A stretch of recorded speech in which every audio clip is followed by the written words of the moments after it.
Welcome friends to another r/entitled parents video. Today we've got a crazy story of a parent telling a kid to suck it up when a relative was dying. But first, a story from OK Carpet 9023. My mom stole $8,000 from me and opened credit cards in my name. I haven't talked to my mom for a little over 1 year now, but this is the story of my mom's lies. Growing up, my mom was always in and out of jail for stealing. Last time she was arrested was in 2015. I was 19 at that time. She always said she stole to provide for our family, but we never lived in a stable home. She would just blow money on expensive gifts and tell us we aren't poor, we have this. How many poor kids have this? As we lived from hotel to hotel. Growing up, I became the financially responsible child. I worked multiple jobs, got good grades, and community service. I was able to save up $8,500 for college with multiple scholarships. During my hard work in high school, I also helped my mom with bills and paying for whatever she needed help with. When I left for college, she was arrested again and had to be dropped off states away by my aunt for my first day of college. I asked my mom for my college money, and she said she would transfer the money when she got out. When she got out, it all magically disappeared. She blamed my dead grandmother for stealing my money. In 2019, I discovered multiple credit cards and an apartment late on bills were opened in my name. I cried to my mom about all these issues and she comforted me and asked for more money. I gave her more money. I graduated with my BA and went to grad school. I was able to be in grad school for 1 year with my savings before I needed to take Grad Plus loans out. I applied but was denied due to all the negative items on my credit score. My mom told me to just pay it off. I didn't. I dropped out instead. I was devastated, but I wasn't going to pay for other people's fun ride. I called all the credit companies and got the address for all the credit cards. It was my mom's address. When confronted, she broke down, saying it was my grandmother and how dare I blame her for this. She demanded an apology and didn't speak to me for a week. My grandmother died before all the credit cards were open. I filed a police report against my mother. She doesn't know yet, but when she finds out, I'm sure I'll receive the best kind of text message. We stopped talking for another reason. So not only did OP's mom steal from them, but I feel like there's some serious emotional manipulation going on here. I just couldn't imagine how devastated you would have to feel finding out that not only was this money being stolen from you, but it was your mom behind your back and also lying to your face about it and also asking you for more money on top of that. Is there possibly a way to make up for this, or do you think that this kind of behavior, you should just cut them off and never look back? Let me know what you guys think in the comments down below. Our next story is from Shrimp Levy. My dad and his girlfriend tell me to suck up my great-grandmother's death as I was ruining her daughter's football match. When I was 11, my parents got an official divorce. Me and my mom moved in with my stepdad and stepsisters, while my dad stayed back at our old house. While I tried to adjust to a new family I only met maybe 3 times before we moved there, and with whom I had a lot of issues with, my dad was trying to get back into the dating world. And through the power of the internet, he met the entitled witch. Spoiler alert, they broke up after 6 years. Thank you. She was absolutely terrible. And with my dad being terrified of losing his now 3rd shot at a long-lasting love, he basically agreed with her on everything and never defended me. Entitled Witch loved attention, especially my dad's, and would do anything to get it, even if it meant tearing me down.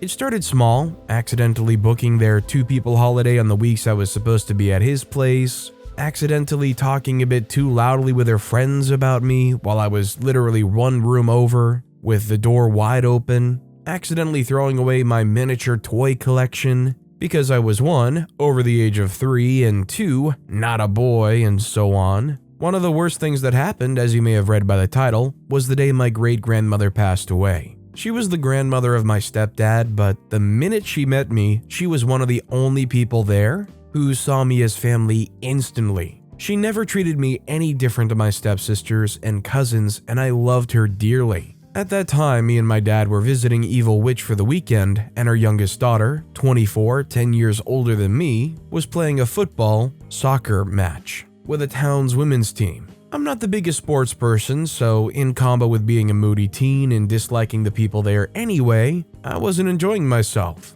While the match was playing, I started wandering around. It was just a field, getting away from the crowd when I got that devastating phone call from my mom. It wasn't out of the blue, as she was already 95 years old and sick, but when you get such news, it doesn't really matter. I hung up the phone to my mom, broke down then and there, and just started sobbing. Around 5 minutes later, my dad found me on the ground asking what was wrong, but I couldn't get any words out. Entitled Witch came looking for my dad as he'd left her alone to come look for me, which of course she hated. Through tears, I was barely able to get out what my mom told me over the phone. Hearing that, all Entitled Witch said was, "So what? This game's important to my daughter. I have no time for your whining. I'm missing your game." To my absolute horror, my dad stood up from where he was crouching in front of me the second she opened her mouth. He started agreeing with her, saying how I should just get up and continue to try to watch the game for Entitled Witch's daughter's sake. "She's just being dramatic. Buy her a Coke or something," she said to my dad, before turning her head towards me again. "Besides, it's not like she was your actual family. But right now, my real daughter's playing a match, and I won't allow you to make us miss it." With us, she of course only meant my dad and her. My dad led me towards the food stand, sat me down on a bench, and got me something to drink. He then told me I had to suck it up for Entitled Witch's sake, that I knew how she got when it came to crying or any other babyish stuff, especially in public. This included saying, "Aw," when I saw a kitten, by the way. "You have to consider her feelings. This is important to her and her daughter." I asked my mom to come pick me up, but she couldn't as she was currently busy supporting my stepdad's family. So I sat there for the rest of the game, crying into my bottle of Coke. A few strangers tried to talk to me, but I just shrugged them off. I'm entirely grateful for their tissues, though. When the game ended, Entitled Witch's daughter's team won, by the way, and we finally went to go home. All I got were eye rolls from Entitled Witch, and how I ruined her mood and enjoyment for the day. Dad just shook his head and looked at me with disappointment. They had friends over to celebrate her daughter's win with her later that evening, as her family was really close. But I wasn't allowed to ruin the atmosphere with my puberty mood swings, so I had to stay in the guest room.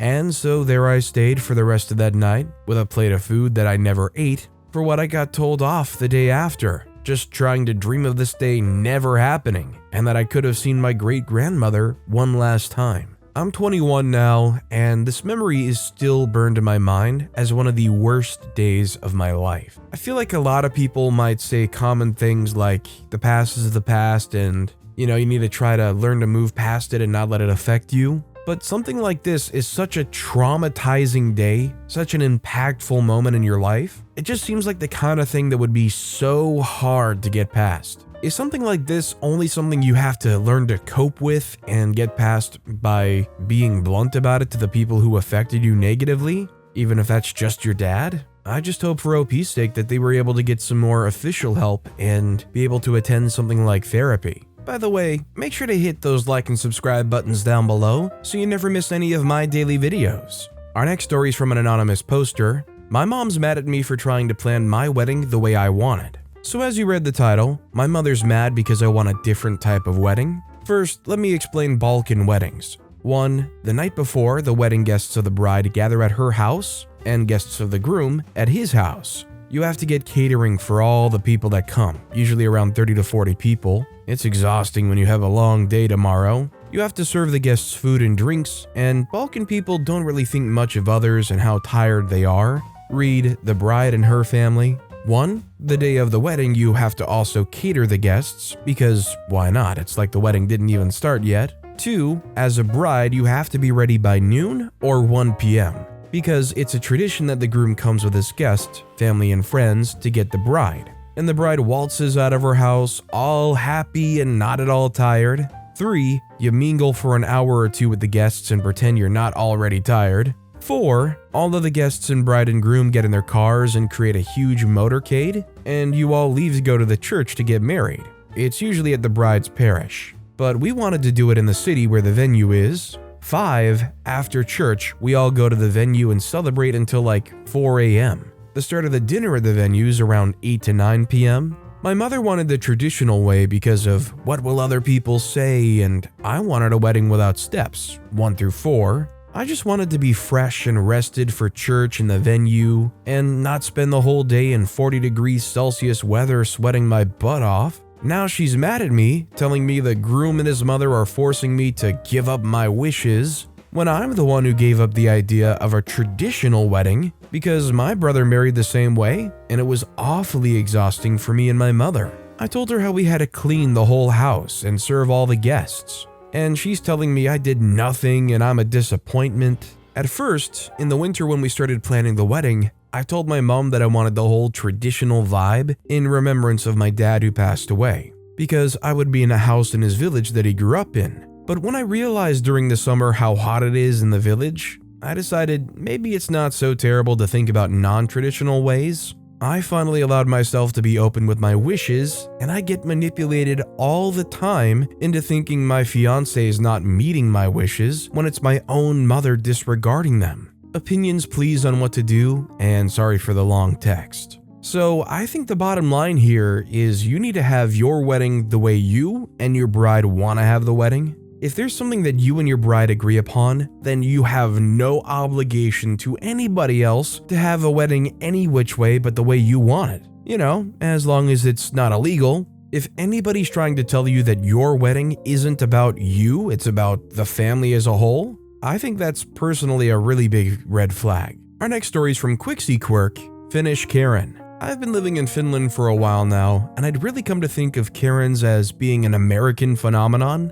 They're never really something I thought to see out in the wild in Finland. Finns in general tend to keep to themselves and not bother people with things like invading their personal space and small talk with strangers. Today, much to my dismay, I had my image shattered, and I can now attest to the fact that Karens exist the world over. One great thing about where I live is that the public transportation system is absolutely brilliant. I can take a tram from where I live to most places in the city. No muss, no fuss, no long waits. I rarely have to wait more than 10 minutes to catch a tram to get to where I need to be. This is especially good since I was recently injured.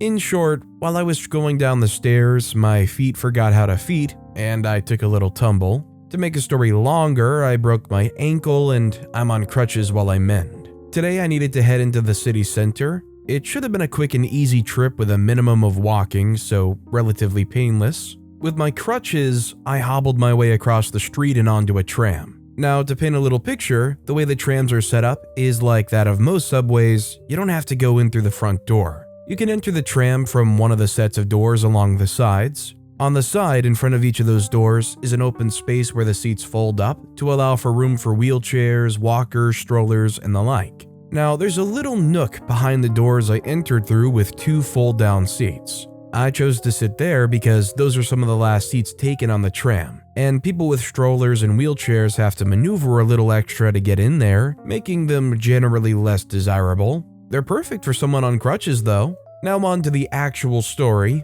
So I take my seat and jam to my music while waiting for my stop.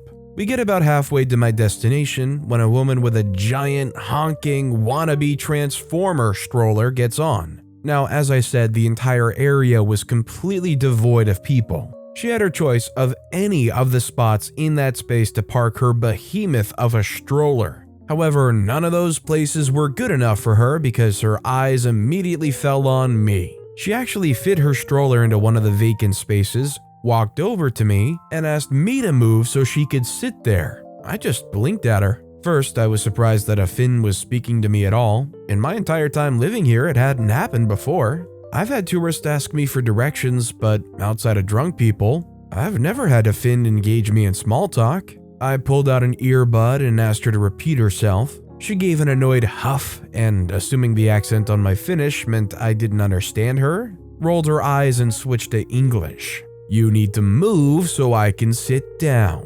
I blinked again and looked around her at the 4 empty seats across from me beside her carriage, and back at her. There are empty seats there. She says, "I want to sit here." Now, I did my time in customer service, and I no longer have the patience that I once had. That was ever so long ago. Now I'm old and grouchy. One might even say crotchety, but I like to think I need a couple more decades under my belt before I well and truly can settle into crotchety. I'm sure there was a look of purest incredulity on my face as I stared up at her. It took me a moment, but I finally responded, "It's good to want things in life." I wasn't having any of her nonsense. I put my earbud back in and turned to look out the window. Then she tapped me on the shoulder. I looked back at her again in shock that a Finn would willingly touch a stranger when they weren't drunk. "You don't understand. Do you not speak English?" She just heard me speak English. It's my first language after all. That and bad English, completely fluent there. I say, "I understand that there are a bunch of empty seats right there and you're bothering me for mine." She says, "You have to move. These seats are for mothers and their babies. I'm a mother." I say, "Congratulations, but your procreation choices have absolutely no bearing on me or my life," rather sharply in return. The funny part is that literally right by my head was a sign that had little images of an old person with a cane, a person in a wheelchair, a pregnant woman, and a person with a cast on their foot with a crutch. I was actually on the sign, a person with a cast and a crutch. It seemed she was annoyed that I wasn't immediately kowtowing before her breeding status, because she started to raise her voice as she demanded I move. She kindly informed me that I could just sit somewhere else. She was loud enough that a few of the other passengers had taken interest and were watching her. Rather deliberately, I picked up one of my crutches and tapped the handle against the sign right beside my face. It's also intended for injured people. As you can see, I am injured. There are empty seats for you right there. I suggest you take one if you want to sit down. I'm not moving. She says, "But I want to sit there. You have to move for me because I'm a mother." She just kept saying that over and over and over again. Perhaps thinking that the 11th time saying it would somehow be more compelling than the 6th, I decided to leave her to it and went back to window gazing, hoping she'd get tired of talking to a brick wall. She did, but rather than take one of the empty seats, she marched up to the driver at the front. Now, I can't even imagine what it is she said to her, but at the next stop, the driver walked back to the back where I was. It was obvious she was planning on telling me I had to move, but as I came into view, she just looked surprised, then confused, then annoyed. She walked back up and spoke to the mother. Again, I couldn't hear what they were saying as they were too far away from me. Whatever was said did not please the mother, as she came back and all but threw herself into the fold-down seat next to her impractically large carriage. However, the seat didn't seem to like the force with which she threw herself into it because there was a loud snap of plastic cracking, and in alarm, she leapt to her feet. In that moment, the tram lurched, and she was thrown unceremoniously on her motherly backside. I couldn't help it, I burst out laughing. I'm not sure if the next stop was actually her stop, or she couldn't take me laughing at her, but she grabbed her Giga stroller and literally stomped off the tram. Thank you, Karma. You gotta love the mega strollers that roll by. You feel like they're gonna raise their entire kid in that thing. It's like they take that thing to the store and they gotta give it its own parking space. Now, I don't know if this lady was Finnish or not, but the way she was acting wouldn't surprise me if they were just visiting or newer to the area. Imagine looking somebody who has a cast on with crutches in the eyes and saying, "Hey, can you move from your tram seat?" Honestly, I feel like OP had one of those like awkward school experiences where you got like told on and you just kind of have to like sit there while the principal comes over and they look at you from afar. You look back at them and you have to not smile out of how ridiculous the whole situation is. Our next story is from Eat Pus Please, entitled "Dad Threatens to Cut Off My Hair in My Sleep, Adds to My Lifelong Struggle with Insomnia."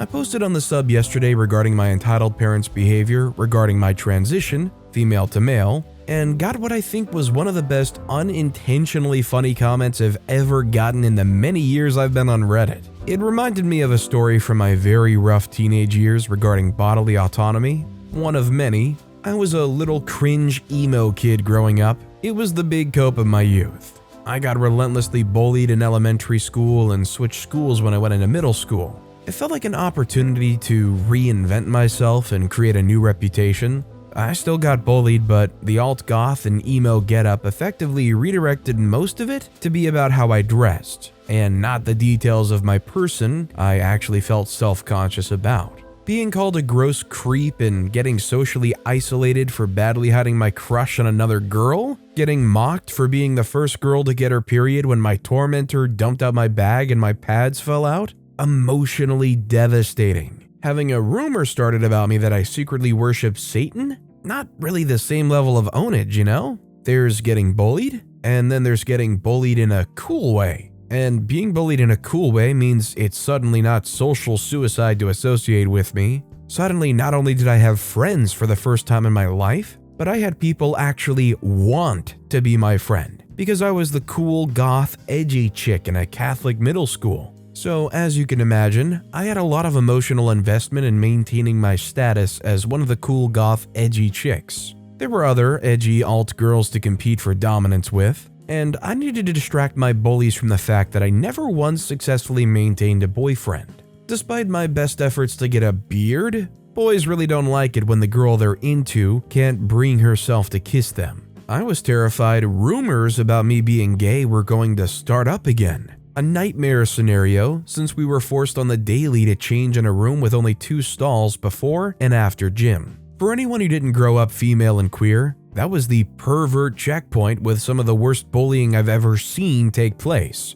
You couldn't even escape because the teachers would force you to go in there and change. There was a lot of pressure to keep up and make myself look as bold as possible, keep control over my own reputation. My father, ever the insecure patriarch of the family, however, saw this change in costume as a challenge directly posed to him, however. My father was always very controlling towards me, in a way he just wasn't to my brother to begin with. If I wasn't the most feminine, polite, well-mannered, graceful little princess for him to show off to guests, I was an embarrassment. And keep in mind, I'm a trans man, and yes, there were signs since I was a child something was a little too queer about me. As you can imagine, my dad was already out for blood. From my perspective, I'd already failed so spectacularly to not be a sore point for him. I had nothing to lose passing him off more. From my father's perspective, this was a pissing contest he was losing to a 12-year-old. It got dramatic fast. I'm not even sure how I kept up a supply of makeup because I remember more than once my father finding my makeup bag and destroying everything inside as an accident.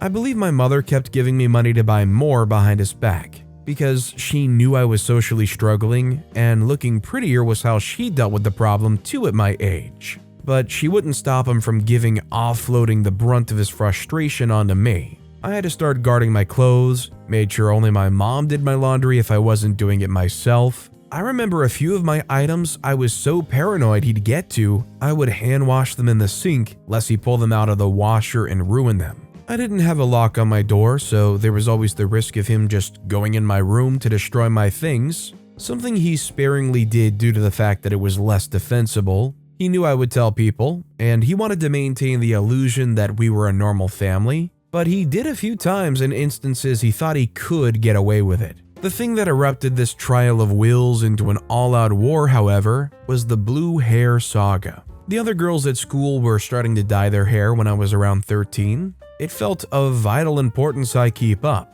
At first I asked for black, which had my father flipping his crap halfway to Sunday. My mom just got a box of dark brown dye without telling him. It was barely a darker shade than my natural color. My dad lost his cool so bad at this. This, I believe, was the first of many times my father would call me a conniving little witch. I think he implied something about me trying to be promiscuous too. Why this made me a sloth, but not my mother, a woman who dyed her hair regularly, I don't know. I guess it was okay when she did it because she'd be gray if she didn't. He calmed himself long enough to agree to a compromise to me getting a streak in my hair. But I didn't tell him that if I couldn't have it black, I was planning on getting blue. A blue streak that started getting bigger and bigger and bigger every time I went to the hairdresser until my whole head was blue after a year of this. In hindsight, I'm shocked my mom paid for this.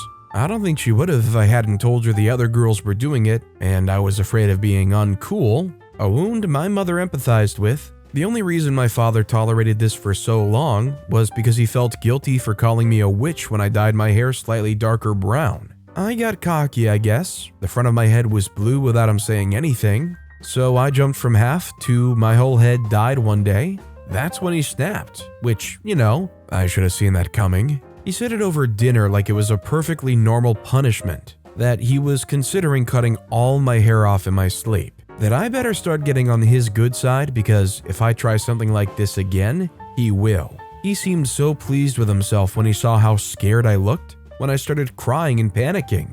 This was his victory. After losing ground on controlling me for a year, he finally gained some leverage. Again, there was no lock on my door. I don't know if this was a bluff or not, to be honest. It could have gone either way. What mattered to him is that he put me in my place, and to him, it seemed to have worked. This is a whole other story, but I've struggled with insomnia since I was very young. It was never addressed. I got in trouble if my parents discovered I was awake after 11 or caught napping during the day. It was stress-induced. I didn't feel safe falling asleep. And then I just never got used to having a regular sleep schedule. To this day, this is something I struggle with. I didn't sleep for days after this. I think I went a full 72 hours before taking my first nap, but I would only sleep on short spurts. I remember it being one of my longest running wake-a-thons. If you haven't experienced sleep deprivation before, it's literally a trip. You start getting paranoid and hallucinating, which made me stay awake more. I was useless in school, in a bad mood. I started throwing up from the constant headache. I honestly don't remember a lot in that period, but I'm pretty sure I had a giant falling out with a friend because I wasn't a very pleasant person to be around. All over some hair. I think it goes without saying, but this dad was way over the line, and honestly, they weren't ready to have kids. If they didn't know and expect that when a kid gets to a teenage years, even if they're not even struggling with anything, they're likely to try to mix things up. A dad like that just frustrates me because they just display blatantly that they weren't ready to have kids at all. And our final story of the day is from Good Contract 436. My mom has no respect for my only boundary I have to set with her. I, 16-year-old female, and my mom, 55-year-old female, got into a fight when she was bringing me home from school. I don't want to go into it because what the fight was about isn't important, but the fight was so bad that as soon as we got in the house, she was yelling at me. I retreated into my room to cry and be left alone so I could calm down. And she comes in there to go off on me and crap, and I just give her attitude because I don't want to be bothered, and I think that would be obvious if I'm not laying on my bed, on my phone, but I have my room dark. She then slams my door and walks off, and I hear her yelling about how she's done with my stupid entitled BS. What entitled BS? Other than trying to make it obvious I wanted her to leave me the freak alone for just freaking once in my freaking life. And not even 2 minutes later, she calls me to come out there, and I tell her that I want to be left alone. She then says, "Just come out here," and I'm literally sobbing, so I yell, "I just want to be left alone. Can you please respect that?" Not even like, I don't know, 10 minutes later, she comes in here, without knocking to ask if she can, by the way, to try and talk about what happened. And once again, I'm giving her attitude to give her the hint that I'm not ready to talk, and I would like her to not bother me. She starts yelling about how I never want to talk to her about our fights, and that she should just go and have a day out by herself without me, or my dad because we don't respect her, because we never want to talk things out, and all that kind of stuff. She does this kind of stuff a lot, where if she gets into a fight with me or my dad, she wants to talk it out and make up and act like it never happened, essentially immediately. I'm never ready to talk about anything immediately, and when she'd come into my room to talk to me, I had just finished crying, so I hadn't even had time to calm down. I finally got so sick and tired of having to deal with her doing this after every fight, expecting to make up and act like it never happened immediately, so I went into the kitchen to talk to her about it. And instead of actually listening to what I had to say and responding appropriately, after I asked if she understood that I'm asking her that when I say to leave me alone that I just need 30 minutes to an hour, that's it, just that much time to be left alone, instead of responding and saying she understood and all that jazz, she immediately transitions into, "Do you understand that when blah blah blah blah blah?" She didn't even listen to what I had to say. Because if she listened, she would have acknowledged what I said appropriately. But nope, we just had to have the talk that I still wasn't ready for right then and there. Because I left my room, I must be ready to talk about the fight and just act like it never even happened. This is why I want a lock on my door. Because when we fight and I ask them to leave me alone, I can lock the door to keep them out, so I have time to relax. But my dad says I don't need that much privacy. He's walked in on me changing multiple times despite me telling him to knock first, and then when I yell at him to knock instead of barging in because I'm changing, he gets mad at me saying like, "I didn't know you were changing, so that's why you knock." Anyways, I just wanted to rant here really quick. Thanks for reading. There's definitely a multitude of things wrong here. When you get into a fight with somebody, you can't expect to be able to just talk and hash it out right then and there. Just because you're ready to move past it doesn't mean that the other people are ever going to be just willing to forget. And it's just so freaking annoying when I hear any parent say, "You don't deserve privacy. You don't deserve a lock on your door because you don't need that much privacy." It's just ridiculous nonsense. If there's somebody who would for any reason lock their door, they need to understand that a teenager deserves that same level of privilege. But with that being said, that's all the time we have for today. Now, if you want to hear another entitled parent story that was absolutely crazy, click on that left video. Or, if you missed my latest video, check out the one on the right. That said, I'll see you all next time with some more stories.